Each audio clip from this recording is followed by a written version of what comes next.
दोस्तों नमस्कार। 4 PM गुजरात पर आप सभी का बहुत बहुत स्वागत है। मैं हूं आपका दोस्त मयूर जानी। दीपावली का शुभ त्योहार जो है वो अब शुरू हो चुका है गुजरात में। तो जैसे मैं पहले भी बता चुका हूं कि हमारे यहाँ तो वो द्वादशी से शुरू हो जाता है।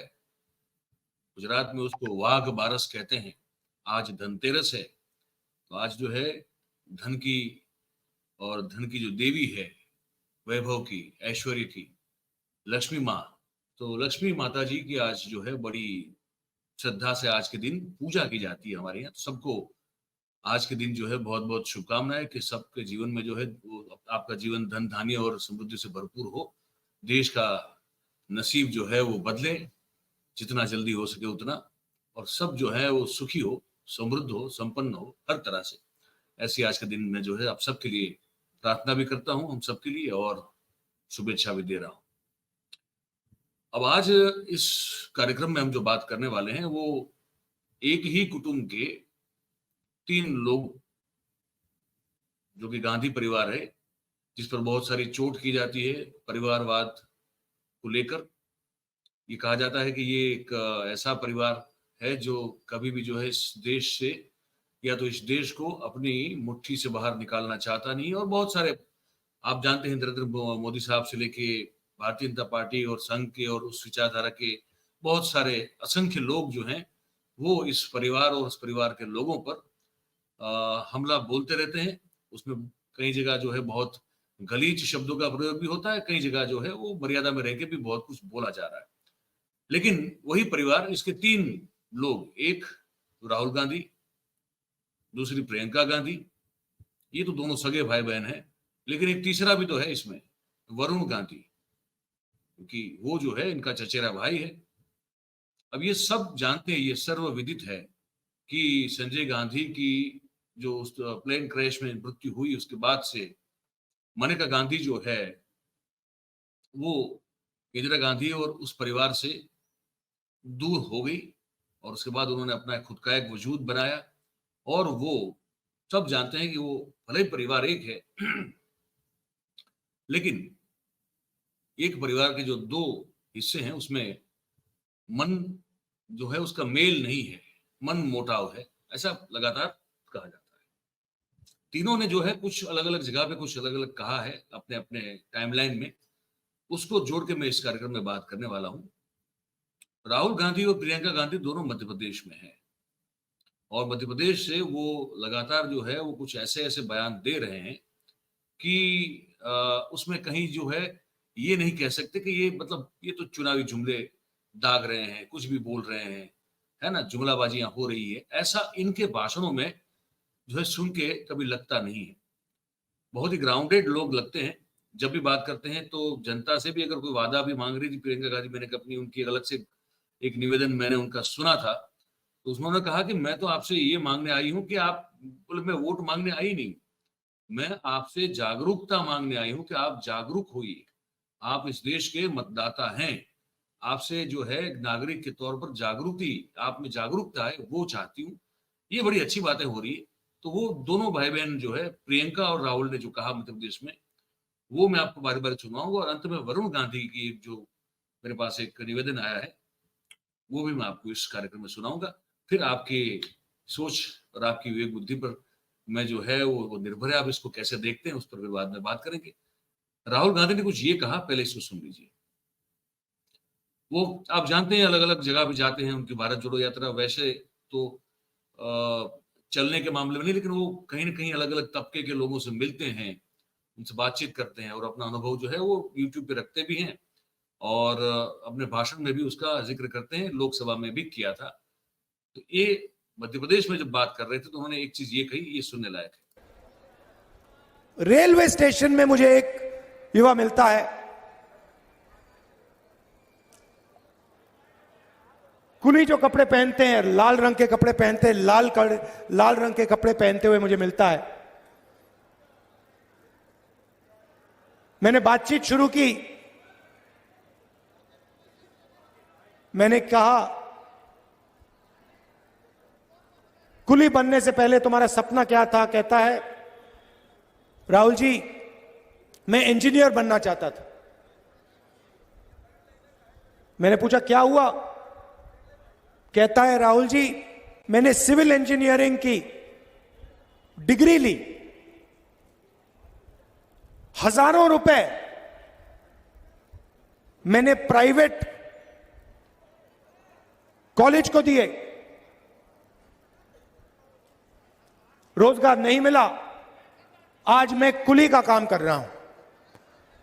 यह इस प्रदेश की और इस देश की सच्चाई है। युवाओं में कोई कमी नहीं है, ऊर्जा है। भैया ये बाद में करना। ऊर्जा है, देश को मजबूत बनाना चाहते हैं, देश को खड़ा करना चाहते हैं, मगर यह देश करोड़ों युवाओं को रोजगार नहीं दे पा रहा है। तो सवाल उठता है, यह हो क्यों रहा है? युवाओं में कोई कमी नहीं है।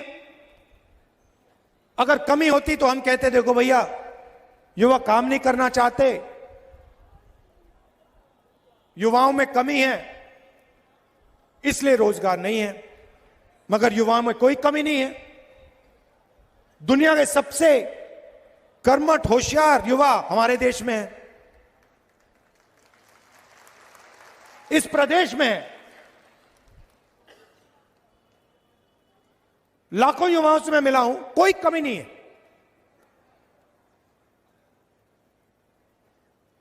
बहुत अच्छी समझ है, ऊर्जा है, मगर रोजगार नहीं। रोजगार नहीं है, युवाओं में कमी नहीं है, लेकिन उनके लिए रोजगार नहीं है। पढ़े लिखे बेरोजगार जो है, उससे बड़ी कोई चिंता की बात किसी भी देश में हो नहीं सकती।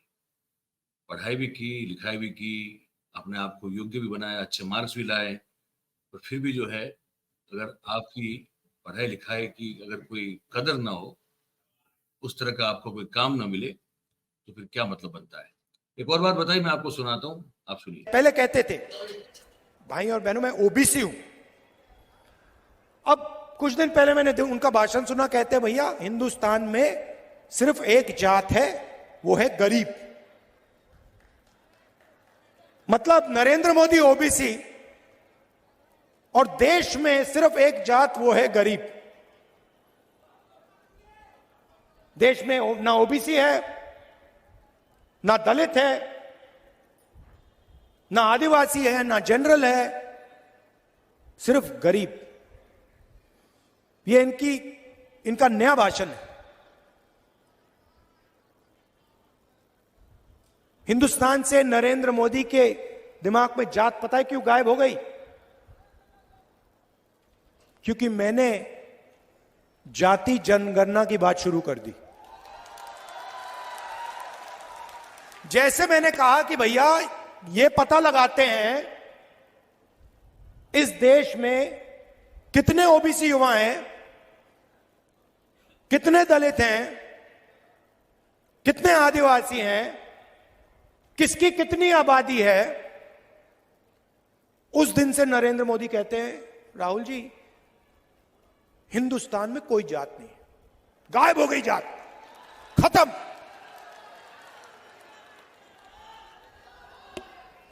क्यों? क्योंकि वो ओबीसी युवाओं को, दलित युवाओं को, आदिवासी युवाओं को, जनरल युवाओं को देश की सच्चाई नहीं बताना चाहते। अब ये बात भी देखिए, किसी भी एंगल से देखिए तो कहीं गलत तो नहीं लगती है ना। और बात सही है, नरेंद्र भाई थे जो अपने आप को जब प्रधानमंत्री पद के उम्मीदवार बने पहली बार, तब अपने आप को कहा था कि भाई मैं तो पिछड़े समाज से आता हूं, मैं ओबीसी समाज से आता हूं। बात सही है।